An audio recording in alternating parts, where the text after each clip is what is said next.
사망신고를 했을 뿐인데 구청 프린터에서 AP그룹 도장이 찍힌 계약서가 튀어나왔습니다. 정순이는 그 종이 뭉치를 받는 순간 손끝이 얼어붙었는데요. 종이가 차가워서가 아니라 그 안에 들어있는 단어들이 너무 잔인해서 그랬습니다. 미정리 상속, 연금 정산, 부동산 관련 자료. 여기까지만 해도 가슴이 내려앉는데 그 사이에 끼어있던 한 장이 모든 걸 뒤집어버렸거든요. 명의신탁, 지분, 비상시 권리 이전. 그리고 계약서 하단에 찍힌 도장 하나. AP그룹. 지은호는 그 도장을 보는 순간 숨이 턱 막혔습니다.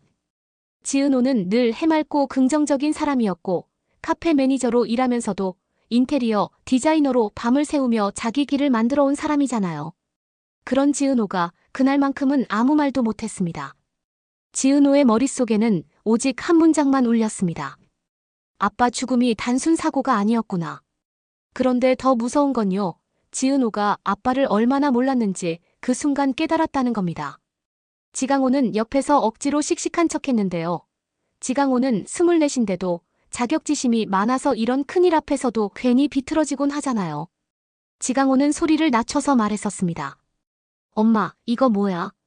우리 아빠가 AP그룹이랑 무슨 계약을 해? 정순이는 대답을 못했습니다. 대답하는 순간부터 진짜가 시작될 것 같았거든요.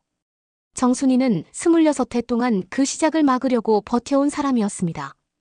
아니, 버텼다는 말도 부족하죠. 정순이는 26해 동안 남편을 서류 속에서만 살려두고 현실에서는 죽음을 인정하지 않는 척하며 살아왔습니다. 그게 사랑이라서 그랬다고 믿고 싶었는데요. 사실은 공포가 더 컸습니다. 신고하는 순간 누군가가 움직일 걸 알고 있었거든요. 지은호가 낮게 물었습니다. 엄마, 우리 아빠가 죽은 지 26해나 지났는데 왜 오늘이야? 정순이는 눈을 감았다 뜨면서 겨우 말을 꺼냈는데요.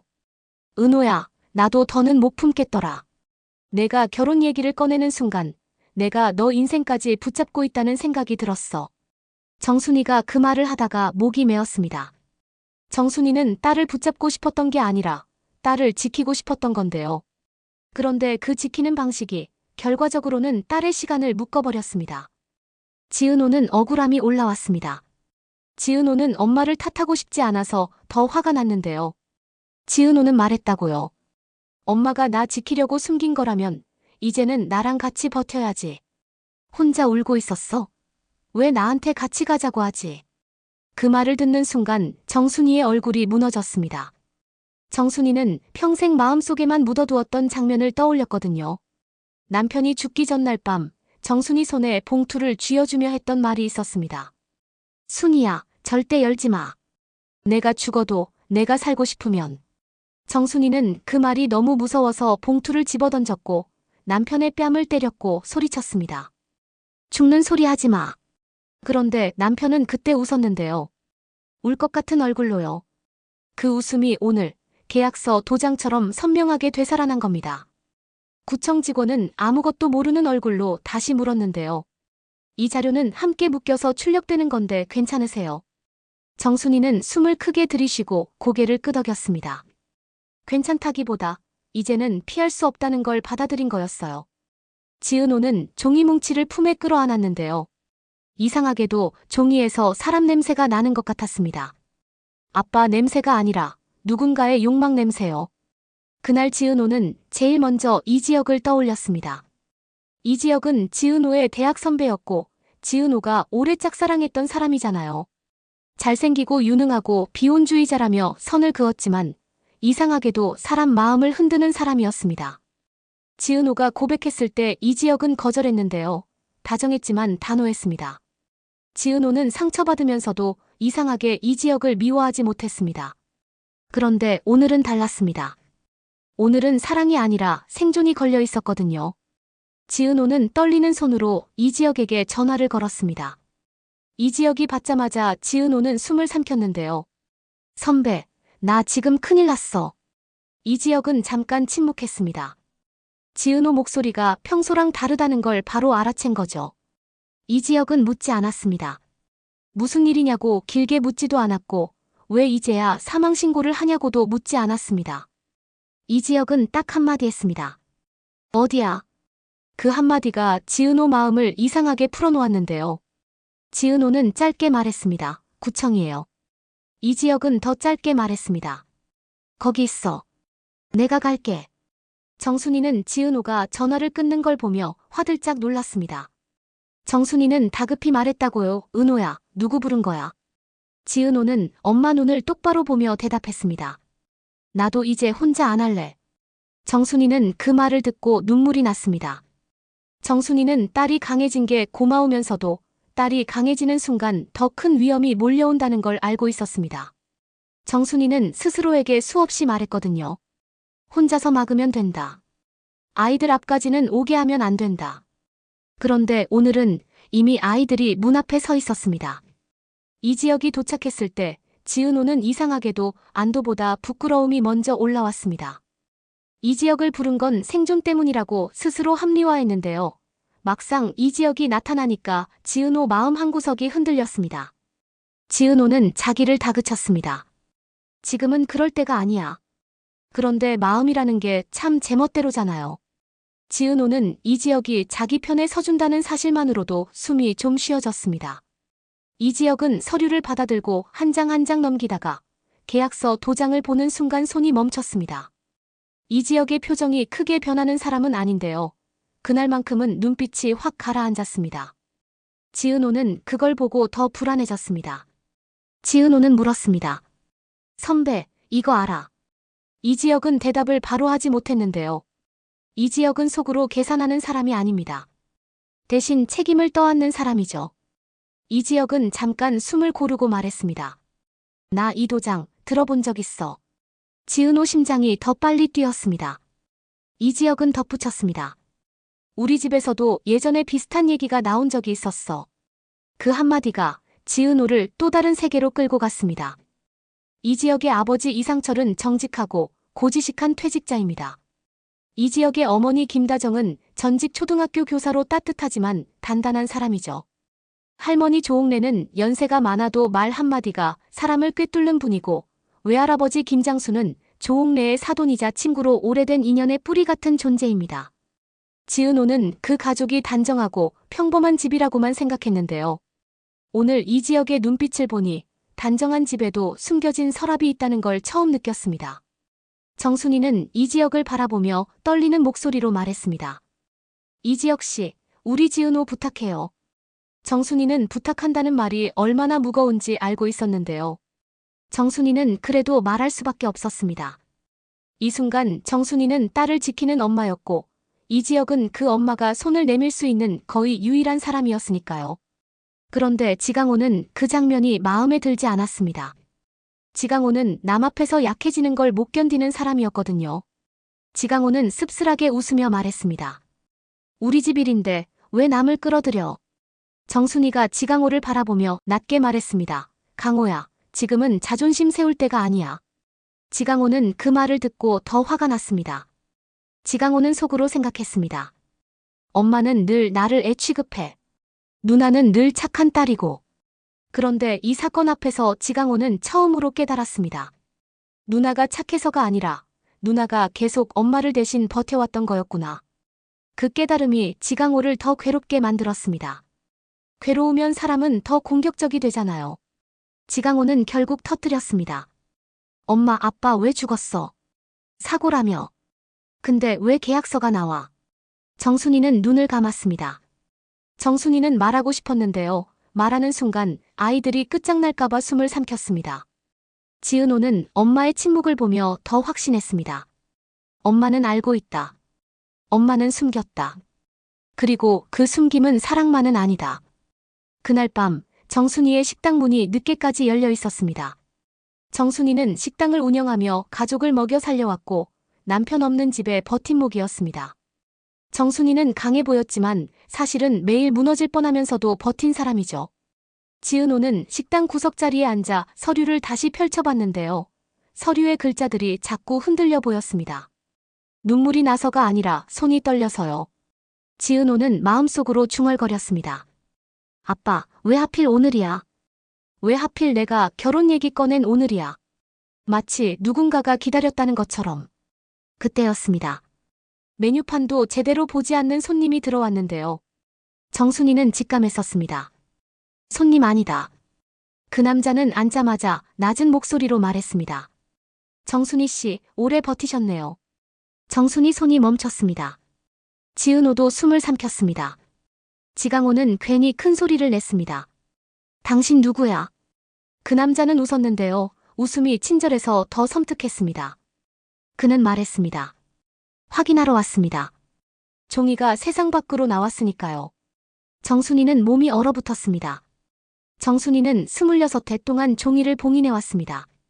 봉인은 문서를 숨기는 게 아니라 사람들을 멀리 두는 일이었거든요. 그런데 종이가 나왔다는 말은 이제 사람들이 온다는 뜻입니다. 정순이가 떨리는 목소리로 물었습니다. 당신 누구 편이야? 남자는 대답을 하지 않았습니다. 대신 이렇게 말했는데요. 오늘 신고하신 거 좋은 선택이었는지 곧 알게 되실 겁니다. 그리고 그는 조용히 일어나서 나갔습니다. 지은호는 그 자리에서 처음으로 느꼈습니다. 이건 단순히 과거의 문제가 아니구나. 지금 누군가가 나를 보고 있구나. 지은호는 이지혁에게 문자를 보냈습니다. 선배, 우리 식당에 이상한 사람 왔어. 이지혁은 바로 전화가 왔습니다. 문 잠가. 혼자 있지 마. 지은호가 그 말을 듣는 순간 마음이 따뜻해졌다가 더 차갑게 식었습니다. 위험한 순간에 건네는 다정함은 구원일 수도 있지만 더 큰 덫이 될 수도 있잖아요. 지은호는 그 사이에서 흔들렸습니다. 같은 시간, 박진석은 다른 곳에서 같은 이름을 듣고 있었습니다. 박진석은 기업가로 호탕한 성격을 가진 사람이고 아들 박성재를 회사 부사장으로 키워온 사람이잖아요.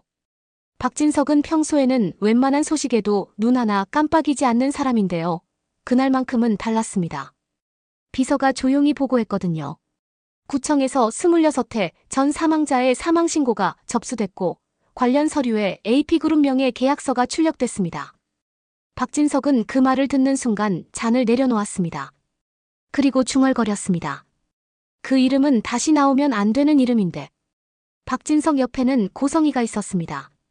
고성이는 박진석의 재혼 아내이고 권력욕이 강한 신분상승형 인물입니다. 고성이는 남편이 흔들리는 걸 보는 순간 오히려 눈빛이 반짝였습니다. 고성이는 부드럽게 말했는데요. 여보, 그게 뭐 대단해요. 종이가 나왔으면 우리가 잡으면 되죠. 잡으면 된다는 말이 너무 자연스러워서 박진석도 순간 등골이 서늘했습니다. 박진석은 고성이를 보며 속으로 생각했습니다.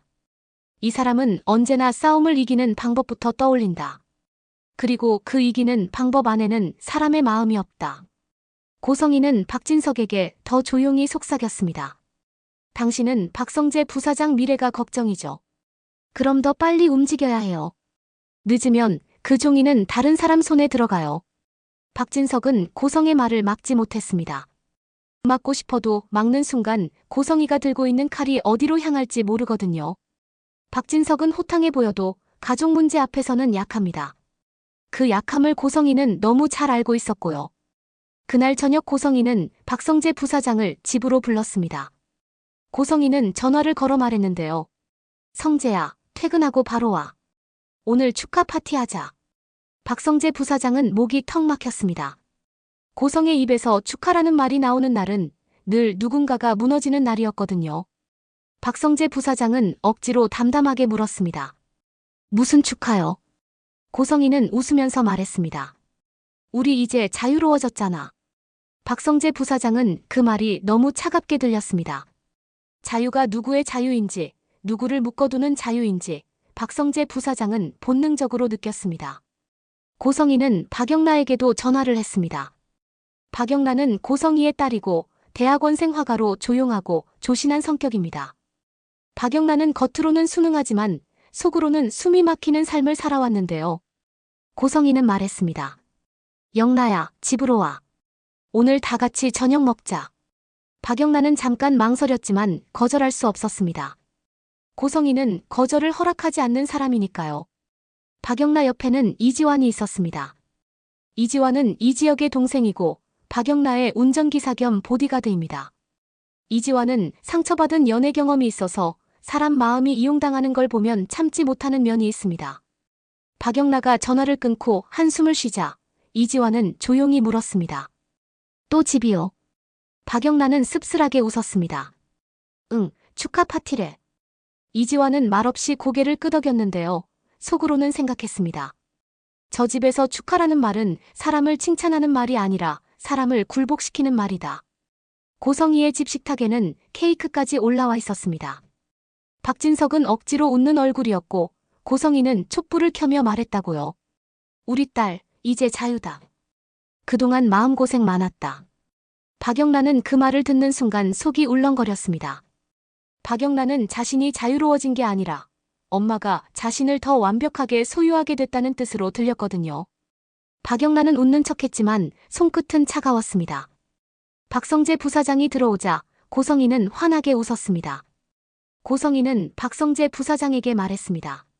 성재야, 뭔가를 선택했으면 기분까지 책임져야지. 박성재 부사장은 그 말이 너무 익숙해서 더 괴로웠습니다. 박성재 부사장은 속으로 생각했습니다. 나는 늘 선택을 강요받았고 선택한 뒤에는 죄책감까지 떠안아야 했다. 박성재 부사장은 고개를 숙이며 대답했습니다. 알겠어요. 식사 도중 고성희는 자연스럽게 이야기 방향을 틀었습니다. 성재야, 너 요즘 어두워 보이더라. 박성재 부사장은 대답을 피했습니다. 그러자 고성희는 웃으며 말했습니다. 오랜만에 연애하니까 그렇지. 그 말이 나오자 박성재 부사장의 심장이 더 빨리 뛰었습니다. 박성재 부사장은 연애를 숨긴 적이 없었습니다. 숨길 수 없게 만들어지는 집이니까요. 하지만 고성희의 입에서 연애가 나오면 그 연애는 더 이상 사랑이 아니라 협상 카드가 됩니다. 고성희는 박성재 부사장이 누구를 만나는지 이미 알고 있었습니다. 이수빈. 이수빈은 이 지역의 여동생이고 패션 크리에이터로 밝고 현실적인 성격입니다. 이수빈은 자기 일에 솔직하고 사람을 쉽게 평가하지 않는 편이어서 박성재 부사장이 처음으로 숨쉬는 느낌을 받은 사람이기도 했습니다. 그런데 고성희는 이수빈을 사람으로 보지 않았습니다. 고성희는 조건으로 봤습니다. 고성희는 태연하게 말했습니다. 그 이수빈 알아보니까 유튜브 하는 애더라. 박성재 부사장은 속이 서늘해졌습니다. 박성재 부사장은 차마 반박을 못했습니다. 고성희는 이미 정보를 쥐고 있는 사람처럼 말했거든요. 고성희는 더 덧붙였습니다. 근데 말이야, 재밌는 얘기도 있더라. 이수빈 큰오빠가 AP그룹 대표라는 소문. 박진석의 손이 살짝 떨렸고 박영란은 숨을 멈췄습니다. 이지화는 이 말을 듣는 순간 등골이 싸해졌습니다. 이지화는 속으로 생각했습니다. 고성희가 지금 던진 건 연애 얘기가 아니라 전쟁의 신호다. 박성재 부사장은 결국 입을 열었습니다. 엄마, 그건 확인된 얘기예요. 고성희는 웃었습니다. 확인이 왜 필요해? 소문만으로도 사람을 흔들 수 있는데. 박성재 부사장은 그 말에 분노가 치밀었지만 동시에 두려움도 올라왔습니다. 고성희가 무섭다는 감정은 단순한 공포가 아니라 가족이라는 이름으로 사람을 망가뜨리는 힘에 대한 공포였거든요. 박영라가 조용히 말했다고요. 엄마, 그만해요. 고성희는 박영라를 바라보며 다정한 얼굴을 했습니다. 영라야, 너는 그림만 그리면 돼. 어른들 일은 어른들이 할게. 박영라는 그 말에 마음이 무너졌습니다. 박영라는 속으로 생각했습니다. 엄마는 내 삶을 내 삶으로 인정하지 않는다. 박영란은 조용한 사람이라 대놓고 반항을 못하지만 속에서 불이 붙는 순간이 있습니다. 그날이 바로 그날이었어요. 박영란은 그 밤에 작업실로 돌아가자마자 캔버스를 꺼냈습니다. 박영란은 그림을 그릴 때 말로 하지 못한 것을 색과 선으로 말하는 사람이잖아요. 박영란은 처음으로 결심했습니다. 나는 엄마의 딸로만 살지 않겠다. 박영란은 누군가가 보면 그냥 감성적인 그림처럼 보이게 그렸는데요. 자세히 보면 반복되는 도장 모양, 특정 날짜를 암시하는 패턴, 누군가의 이름을 떠올리게 하는 상징이 숨어 있었습니다. 박영란은 그림 속에 증거를 숨기기 시작했습니다. 박영란은 스스로에게 속삭였습니다. 한 번에 다 말하면 죽는다. 그래서 조금씩 하지만 확실하게. 그 그림을 누가 알아볼까요? 박영란은 그걸 계산하지 않았습니다. 계산할 수 없었죠. 다만 마음속에 한 가지 바람이 있었습니다. 누군가 알아보고 누군가 멈춰주길. 누군가 이 집의 숨통을 끊어주길. 박영란은 그 바람을 품는 순간 죄책감이 올라왔습니다. 박영란은 엄마가 무섭지만 엄마를 완전히 미워할 수는 없었습니다. 엄마는 박영란을 키운 사람이니까요. 그런데 엄마는 박영란을 사랑한다면서도 박영란을 사람으로 대하지 않았습니다. 그 모순이 박영란을 미치게 했습니다. 이지화는 박영란의 변화를 알아챘습니다. 이지화는 박영란을 지키는 사람이지만 이제는 박영란을 지킨다는 일이 고성희의 권력을 지키는 일과 겹칠 수 있다는 걸 깨닫고 있었습니다. 이지화는 박영란에게 말했습니다. 혼자 움직이지 마요. 박영란은 비웃듯 물었습니다. 왜 또 엄마한테 보고하려고? 이지화는 그 말에 상처받았는데요. 숨을 고르고 솔직하게 말했습니다. 아니요. 당신이 다칠까봐요. 박영란은 그 말에 순간 멈칫했습니다. 박영란은 대가 없는 보호를 받아본 적이 거의 없었거든요. 박영란은 조심스럽게 물었습니다. 왜 나를 도와줘요? 이지화는 잠깐 머뭇거리다가 말했습니다. 그냥 더는 후회하고 싶지 않아서요. 그 말이 박영란의 마음을 흔들었습니다. 한편 지은호는 더 이상 평범하게 살 수 없다는 걸 느끼고 있었습니다. 지은호는 카페에서 손님에게 웃어도 머릿속에는 계약서 도장이 떠올랐습니다. 지은호는 인테리어 도면을 봐도 지분이라는 단어가 자꾸 겹쳐 보였습니다. 지은호는 자신이 AP그룹 디자인팀과 협업할 기회가 있다는 사실조차 갑자기 무서워졌습니다. 지은호는 속으로 중얼거렸습니다. 내가 지금까지 쌓아온 건 내 실력이라고 믿었는데 혹시 누군가가 나를 그냥 이용하려고 길을 열어준 거라면. 정순이는 지은호가 흔들리는 걸 보며 가슴이 찢어졌습니다. 정순이는 딸이 꿈을 품을 때마다 속으로 기뻐하면서도 언제든 그 꿈이 표적이 될 수 있다는 걸 알고 있었습니다. 정순이는 지은호에게 말했다고요. 지은호야, 내일만 해. 엄마가 해결할게. 지은호는 웃음이 나왔습니다. 웃음이라기보다 허탈함이었죠. 지은호는 조용히 말했습니다. 엄마가 해결한 게 뭐가 있어. 엄마는 26해 동안 그냥 버텼잖아. 이제는 나도 버틸게.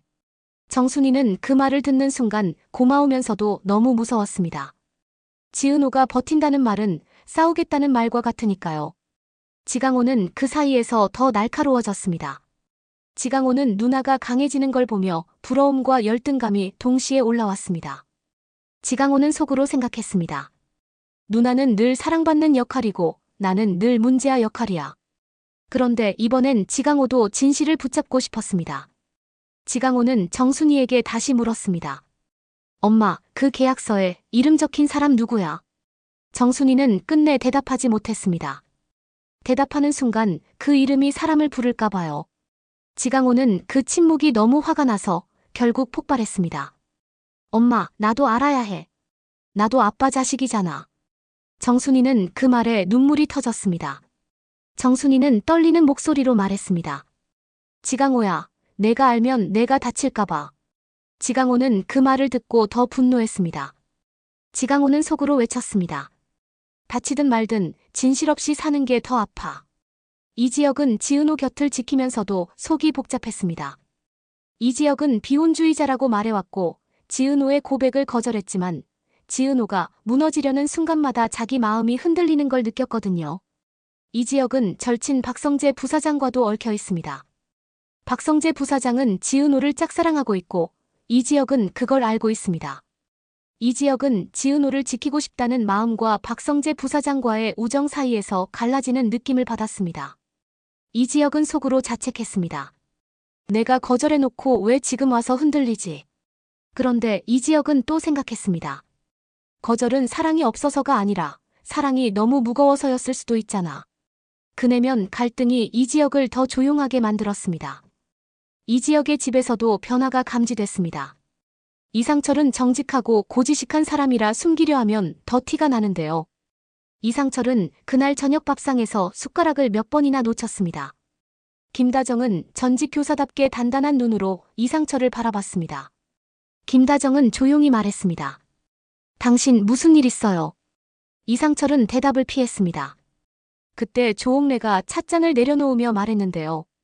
상철아, 너 요새 눈이 이상하다. 뭘 숨기냐? 이상철은 그 말에 얼굴이 굳었습니다. 조옥래는 사람의 거짓말을 기가 막히게 잡아내는 분이잖아요. 김장수도 조옥래의 말을 듣고 표정이 달라졌습니다. 김장수는 웃으며 분위기를 풀려 했지만 눈빛은 진지했습니다.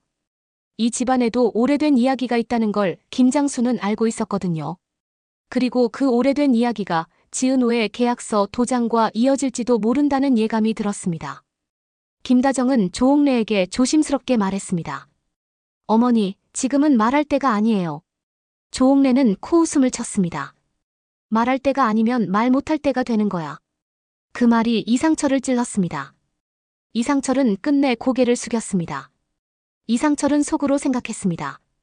그때 내가 한 선택이 지금 애들까지 흔들게 될까? 이상철은 정직한 사람이라서 한 번의 비밀이 평생을 갉아먹는다는 걸 누구보다 잘 알았습니다. 그 무렵 이수빈은 오빠 이지혁의 표정을 보고 눈치챘습니다. 이수빈은 밝고 현실적인 사람이고 가족 분위기에 미세한 균열을 잘 읽는 사람이거든요. 이수빈은 장난스럽게 말했습니다. 오빠, 또 지은호 언니야.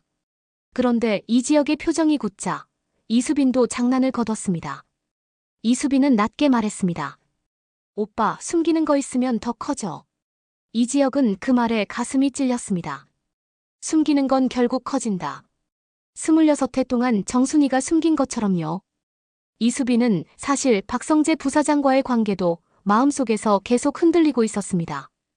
이수빈은 현실적이라서 박성재 부사장이 가진 배경과 그 배경이 가져오는 위험도 알고 있었습니다.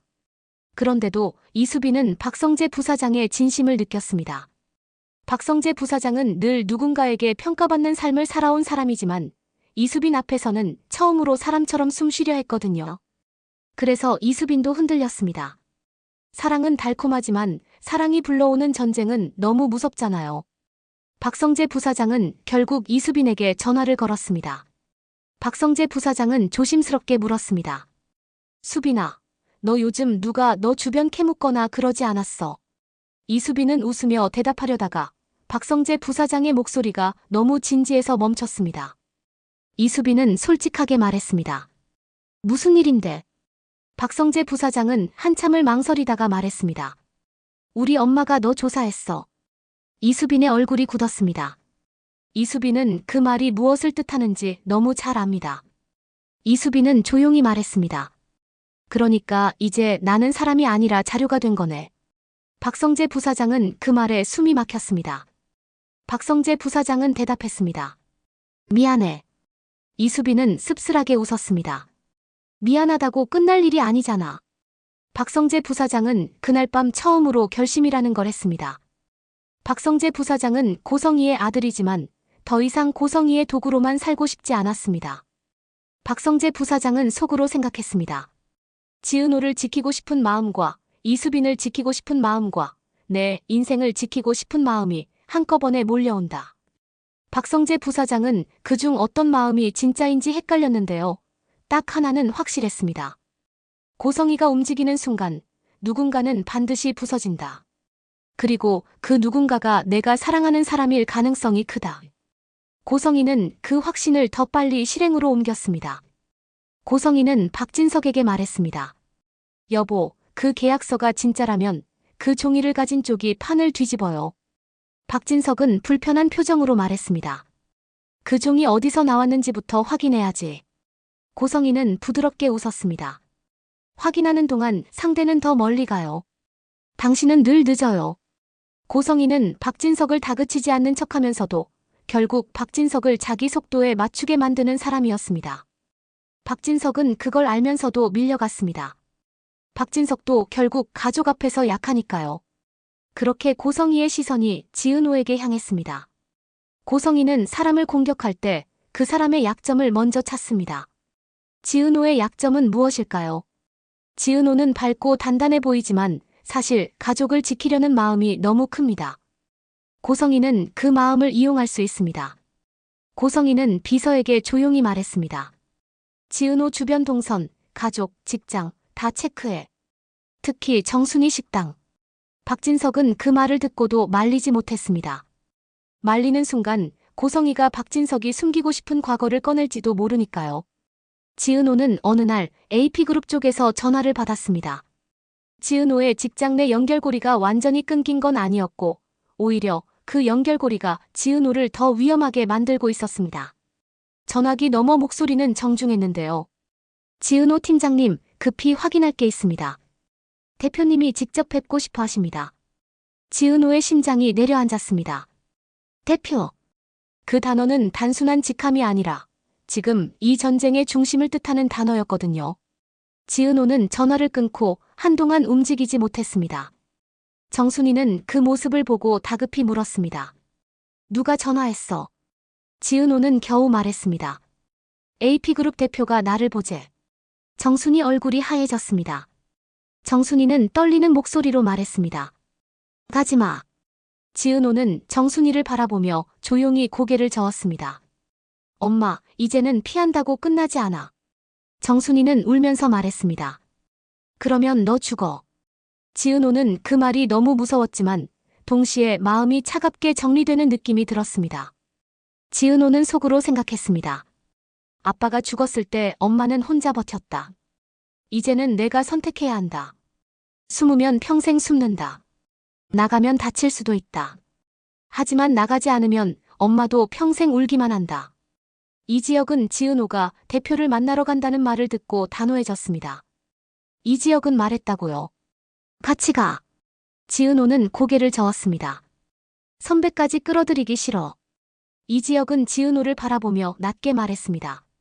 너 혼자 두면 내가 후회해. 그 말에 지은호의 마음이 흔들렸습니다. 지은호는 이지혁을 사랑했던 사람이라서 이지혁의 진심이 들어간 한 문장에 약합니다. 그런데 지은호는 또 동시에 두려웠습니다. 지금 이지혁의 다정함은 구원일까? 아니면 더 큰 싸움의 시작일까? 지은호는 결국 말했습니다. 선배, 이번엔 나도 선택할게. 사랑도, 가족도, 아빠의 죽음도. 박영란은 그동안 준비해온 그림을 하나 세상에 내보냈습니다. 박영란은 직접 폭로하지 않았습니다. 직접 폭로하면 바로 짓밟힐 테니까요. 박영란은 그림으로 던졌습니다. 누군가 알아채면 좋고 못 알아채면 다음 그림에서 더 선명해질 겁니다. 박영란은 그걸 반복할 생각이었습니다. 박영란은 속으로 다짐했습니다. 한 번에 끝내지 않는다. 숨을 쉬게 만들며 천천히 무너뜨린다. 그게 엄마 고성이가 늘 하던 방식이었고 박영란은 이제 그 방식을 엄마에게 돌려주려 했습니다. 그 그림을 가장 먼저 알아본 사람은 뜻밖에도 조옥래였습니다. 조옥래는 화면을 보자마자 김장수의 손목을 꽉 잡고 말했는데요.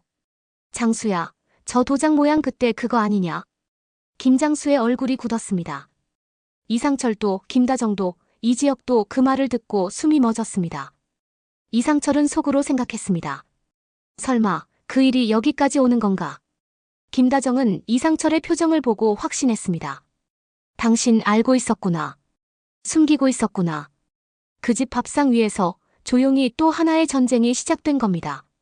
박성재 부사장도 박영란의 그림을 보게 됐습니다. 박성재 부사장은 우연히 본 게 아니었습니다.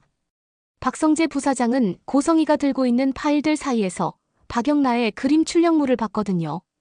고성이는 박영란의 그림이 단순한 예술이 아니라 누군가에게 보내는 신호라는 걸 본능적으로 알아챘습니다. 고성이는 박영란에게 물었습니다. 영란야, 너 요즘 이상해. 박영란은 웃으며 대답했는데요. 그냥 작업이 많아서요. 고성이는 그 말이 거짓말이라는 걸 알았습니다. 그래서 고성이는 이지환에게 지시했습니다. 이 실장, 영란 주변 잘 봐. 이상한 사람 붙으면 바로 잘라. 이지환은 고개를 끄덕였지만 속으로는 심장이 내려앉았습니다. 이상한 사람이라는 기준은 고성의 마음대로입니다. 그리고 그 기준 안에는 박영란가 숨쉬게 해주는 사람도 포함될 수 있습니다. 이지환은 결국 선택을 해야 했습니다. 이지환은 박영란을 지키는 사람이지만 박영란을 지키려면 고성이를 거슬러야 합니다. 이지환은 과거 연애에서 상처를 크게 받았기 때문에 또다시 누군가의 삶을 망가뜨리는 쪽에 서고 싶지 않았습니다. 이지환은 박영란에게 낮게 말했습니다. 내가 도울게요. 박영란은 눈을 크게 뜨고 물었습니다. 뭘 도와? 이지환은 숨을 고르고 대답했습니다. 당신이 당신으로 살 수 있게. 박영란은 그 말을 듣고도 바로 믿지 못했습니다. 박영란은 그동안 너무 많이 속아왔거든요. 박영란은 조심스럽게 말했습니다. 나 도와주다가 너 인생 망가질 수도 있어. 이지환은 씁쓸하게 웃었습니다. 이미 망가지지 않으려고 도망치다가 망가졌어요. 이지환의 그 한마디가 박영란을 울컥하게 만들었습니다. 박영란은 속으로 생각했습니다. 나만 숨막힌 게 아니었구나. 이지환도 누군가의 삶에 묶여 있었구나. 그리고 그때 정순이 식당 뒤편으로 누군가 봉투 하나를 밀어넣고 갔습니다. 정순이는 봉투를 보자마자 손이 떨렸습니다. 정순이는 봉투를 열지 못했습니다. 정순이는 26해 동안 봉투를 열지 않는 습관으로 살아왔거든요. 그런데 지은호가 봉투를 집어들었습니다. 지은호는 더 이상 엄마처럼 숨고 싶지 않았습니다. 지은호는 봉투를 열었는데요.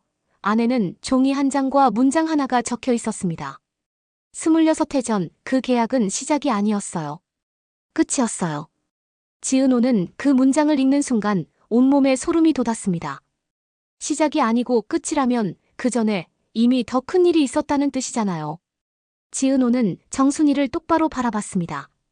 엄마, 우리 아빠는 그 계약을 왜 했어? 정순이는 눈을 감고 울었습니다. 정순이는 마침내 입을 열었습니다. 아빠는 우리를 살리려고 누군가의 가족이 되기로 했어. 그 말이 떨어지는 순간 지은호의 머릿속에는 한 단어가 번개처럼 스쳤습니다. 위장가족. 지은호는 속이 메스꺼웠습니다. 가족이 가족을 지키기 위해 다른 가족이 된다는 게 말이 되나요? 그런데 정순이의 눈물은 거짓이 아니었습니다. 정순이는 정말로 아이들을 살리고 싶었고 그게 유일한 선택지였다고 믿고 있었습니다. 지은호는 그 믿음과 공포 사이에서 갈라졌습니다. 지은호는 엄마를 안아주고 싶다가도 엄마를 밀쳐내고 싶었습니다. 지은호는 속으로 생각했습니다. 엄마는 피해자일까, 공범일까?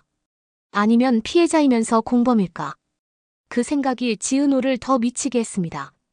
이지혁은 지은호의 얼굴을 보고 지은호가 더 이상 예전의 지은호가 아니라는 걸 느꼈습니다. 지은호의 눈빛은 맑았지만 그 안에 칼이 생겼습니다. 이지혁은 조용히 말했습니다. 지은호야, 이번엔 내가 옆에 있을게. 지은호는 그 말을 듣고도 바로 기대지 못했습니다. 지은호는 낮게 말했습니다.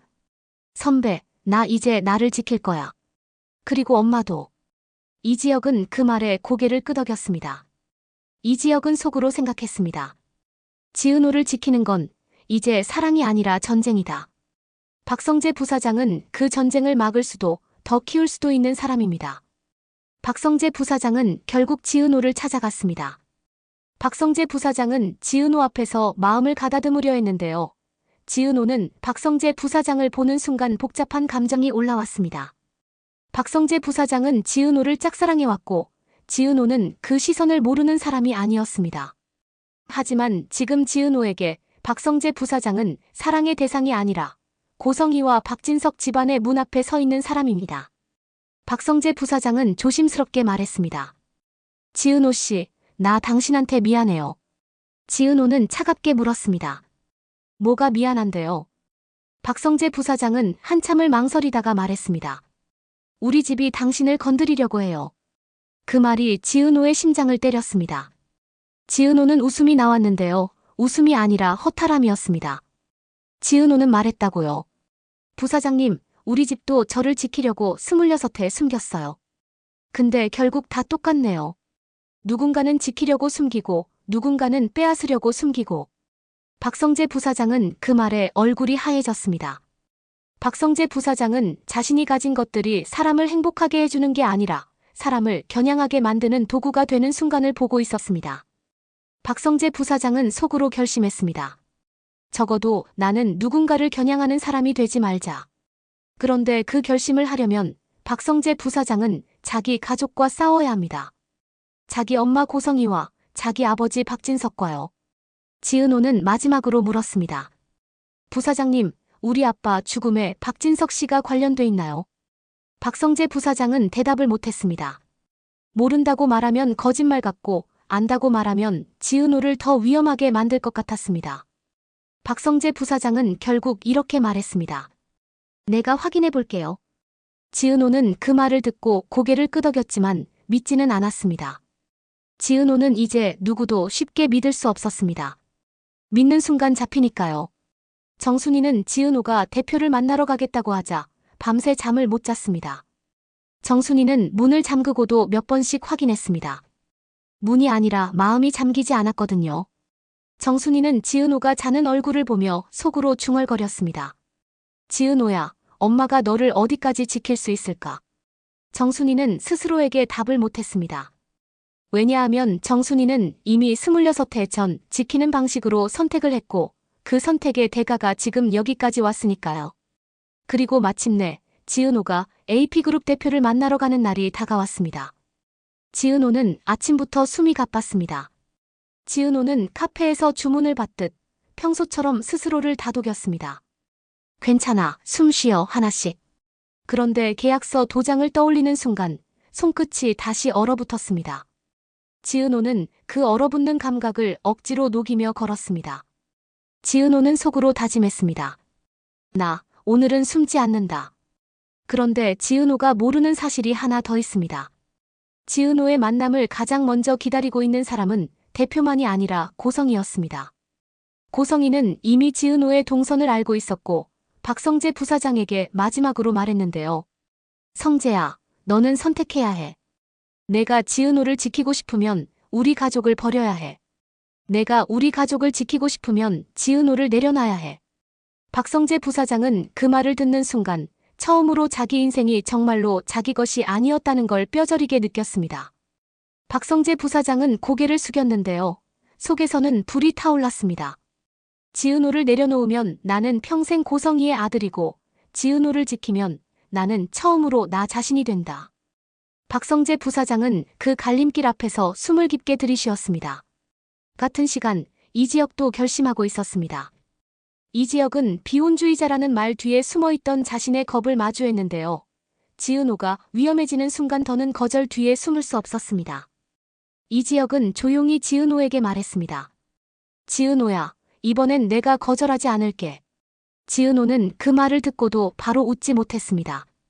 지은호는 속으로 생각했습니다. 지금 이 타이밍의 다정함은 구원이 될 수도 있고 덫이 될 수도 있다. 지은호는 눈을 감았다 떴습니다. 그리고 말했습니다. 선배, 나 이제 진짜 내 인생 내가 선택할 거야. 박영란은 그날 또 하나의 그림을 준비했습니다. 박영란은 이번 그림에는 도장 모양을 더 노골적으로 넣었습니다. 박영란은 속으로 말했습니다. 알아채면 좋고 못 알아채면 더 크게 던진다. 박영란은 더 이상 자신이 조용한 딸로만 남아있지 않겠다고 결심했으니까요. 이지환은 그 그림을 보며 조용히 웃었습니다. 이지환은 말했습니다. 이제 시작이네요. 박영란은 고개를 끄덕였습니다. 시작은 무섭지만 시작을 하지 않으면 평생 끝나지 않으니까요. 조옥래는 김장수와 함께 오래된 기억을 더듬기 시작했습니다. 조옥래는 말했습니다. 그때 그 사람이 정순이 남편이랑 같이 있었어. 김장수는 고개를 끄덕였는데요. 얼굴은 굳어 있었습니다. 이상철은 그 말을 듣는 순간 손이 떨렸습니다. 김다정은 이상철의 손을 잡았지만 마음은 더 무거웠습니다. 김다정은 속으로 생각했습니다. 우리는 아이들을 지키려고 숨긴다고 믿었지만 숨기는 순간부터 아이들은 더 위험해진다. 김다정은 조옥래에게 말했습니다. 어머니, 이제는 말해야 할 것 같아요. 조옥래는 단호하게 대답했습니다. 이제야. 정순이는 마지막 순간까지 망설였습니다. 정순이는 지은호를 붙잡고 울었습니다. 가지마, 제발. 지은호는 엄마를 안아줬는데요. 안아주면서도 마음은 단단해졌습니다. 지은호는 말했습니다. 엄마, 내가 가서 끝낼게. 정순이는 고개를 흔들었습니다. 끝나는 게 아니야. 그 말이 지은호를 더 차갑게 만들었습니다. 지은호는 속으로 중얼거렸습니다. 그렇다면 내가 끝나게 만들겠다. 지은호는 엄마 눈을 보며 말했습니다. 엄마 아빠가 우리를 살리려고 누군가의 가족이 됐다면 나는 우리를 살리려고 진짜 가족이 될 거야. 숨지 않는 가족. 지은호가 문을 나서는 순간 휴대폰이 울렸습니다. 발신자는 저장되지 않은 번호였고 메시지는 짧았습니다. 오늘 만남 혼자 오세요. 지은호는 메시지를 보자마자 심장이 내려앉았습니다. 혼자 오라는 말은 누군가가 이미 지은호 주변을 장악했다는 뜻이잖아요. 지은호는 이 지역을 떠올렸고, 박성재 부사장을 떠올렸고, 박영란을 떠올렸고, 엄마 정순이를 떠올렸습니다. 지은호는 속으로 생각했습니다. 혼자 가면 내가 다칠 수도 있다. 같이 가면 내가 사랑하는 사람들이 다칠 수도 있다. 그때 지은호의 머릿속에 아빠의 마지막 웃음이 스쳤습니다. 울 것 같은 얼굴로 웃던 그 웃음. 지은호는 그 웃음을 떠올리며 결심했습니다. 아빠는 혼자 버텼다. 엄마는 혼자 숨겼다. 나는 혼자 가지 않겠다. 다만 내가 데려갈 사람은 내가 선택한다. 지은호는 이지혁에게 전화를 걸었습니다.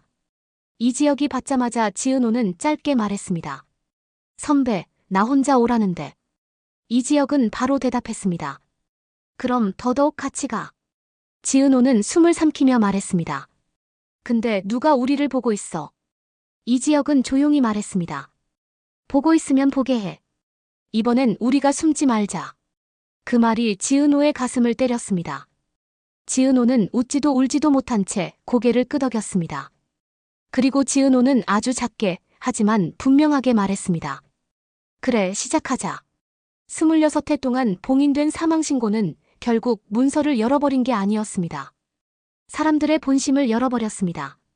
정순이의 공포를, 지은호의 분노를, 이지혁의 숨겨둔 책임감을, 박성재 부사장의 갈림길을, 박진석의 불안을, 고성희의 욕망을, 박영라의 조용한 반란을, 이지환의 선택을, 조옥래와 김장수의 오래된 기억을 전부요.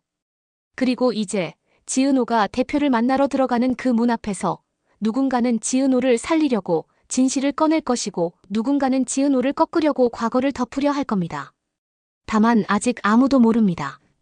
그 계약서의 비상시 권리 이전 항목에 적힌 진짜 수혜자가 누구인지, 그리고 정순이 남편이 누군가의 가족이 되기로 했다는 그 가족이 과연 누구의 가족이었는지. 문은 열릴 겁니다. 그런데 그 문이 열리는 순간 누군가는 다시 죽어야 끝나는 이야기일지도 모릅니다.